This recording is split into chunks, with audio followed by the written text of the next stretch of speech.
Geraldo Rivera got into an argument on Fox and Friends with meathead Brian Kilmeade over Trump assassinating the Iranian general Qasem Soleimani. So this clip went viral for obvious reasons. Take a look. When the de-escalation at the embassy happened a couple of days ago, that was the end of this chapter. The United States, with its firmness, had won the victory. It wasn't going to be Benghazi. It wasn't going to be, Tehran from 1980. We won that tactical victory. Now we have taken this huge military escalation.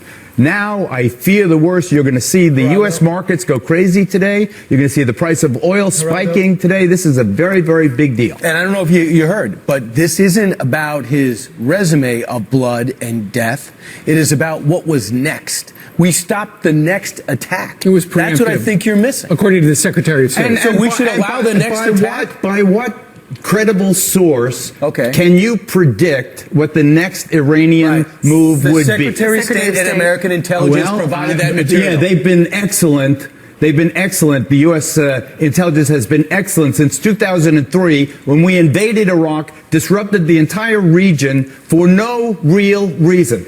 Don't for a minute start cheering this on. What you have done, what we have done, we have unleashed. I will cheer it on. We have, all right, well, you, like Lindsey Graham, have never met a war you didn't like. That is not true, and don't even say that. If President Trump wanted de-escalation. We should just let him kill us for another 15 years. If President Trump wanted de-escalation and to bring our troops home, what this was a reaction to. What about the 700 Americans that are dead? Should they not be happy?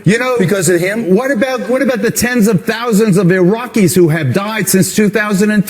You have to start seeing things. What the hell are we doing in Baghdad in the first place? So why are we there? Why aren't these forces blaming President Bush for the maniacal I am blaming President Bush. I am blaming President Bush in 2003 for those fake weapons of mass destruction that never existed and the con job that drove us into that war. Geraldo, I think there's a disagreement here at the desk on all of that. Brian Kilmeade is a child. He's a child. And I'll tell you why. Donald Trump in 2016 all the time was arguing that the Iraq war was terrible, we were lied into that war, and all that stuff. And Brian Kilmeade loved it when Trump was railing against the Iraq war. Now all of a sudden, Geraldo's sitting next to you railing against the Iraq war, and you flip. Now all of a sudden, oh boy. Geraldo brings up the lie on weapons of mass destruction, and Brian Kilmeade's eyes roll back. He's like, oh boy. What do you mean? What does that mean? Yes, we were lied into the war. You might not like that. It might trigger you, but I don't really care about your feelings or your emotions on the issue. It's a fact. We were lied into a war, so it's very likely we will be lied into another. And that's exactly what's happening right this second. And you're too dumb to go, you know what, man? Let me just decouple my love of Trump for a second from reality in my analysis and look at this as objectively as I possibly can. Because if anybody does that, they're going to go, that does seem really weird. That a top Iranian general was planning an attack on us? That's utter nonsense. It's not true at all. He had just defeated ISIS, and he was literally on a peace mission the time he was blown up with the machine of death from the sky. So, there's a reason that clip went viral. And the clip went viral because for once we got a little bit of pushback on the wall-to-wall pro-war coverage that you're seeing on CNN, MSNBC, Fox News, and the Nightly News. All of them are stenographers to the government. So when Pompeo goes out there and we have evidence there was going to be an imminent attack against us. Oh, really? Where's your proof on that? I have none, but that doesn't matter. Just be my good little stenographer bitch and write whatever I say. Do it. Do it now. And this is what happens. Guys, Mike Pence did a tweet thread justifying this murder of a top Iranian general, and in the tweet thread, one of the reasons he gave was Iran facilitated 9/11. This is the level of lies we're at right now. I mean, you're reaching like God-tier level lies. That's what this is. And it's absolutely stunning. Now, you ready for the part that's going to depress you to no end? So that clip went viral because everybody loved what Geraldo did, and they knew Brian Kilmeade is a piece of garbage. And Geraldo came out the next day and apologized.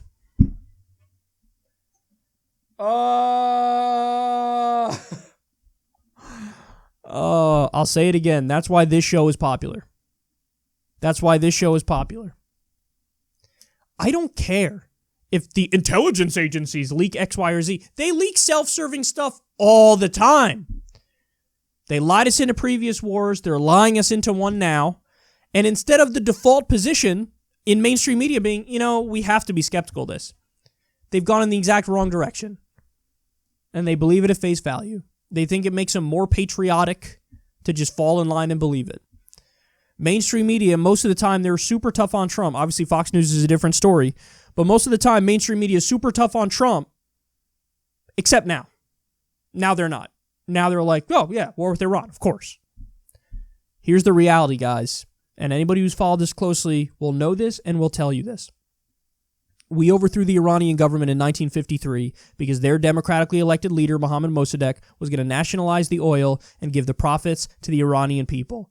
The U.S. and the UK said, not on our watch. We overthrew the democratically elected leader and put into place the Shah. The Shah let us keep getting our cheap oil, the U.S. and the UK. Fast forward to 1979. People got sick of the Shah's repression. He was a dictator. He was overthrown in an Islamic revolution. You want to know why the revolution was Islamic? That was one of the only places where the Shah wasn't spying on people, in mosques. So they used the mosques to organize the coup, to organize the revolution, to overthrow the Shah. And that's what they did. They overthrew him. That's the government that's still in control today. And ever since 1979, in the intelligence agencies in the U.S., the mindset has been, this is a puppet state to the U.S. that stepped out of line. And now we're going to make them pay for it. Come hell or high water, we're going to get a U.S.-friendly regime in there so that we can get the oil again super cheap and we can make it a nice little client state and we can get our corporations even more wealthy. That's the mindset, guys. That's what this boils down to. And assassinating a top Iranian general, they know is going to provoke a response from Iran. And then when Iran responds, all bets are off.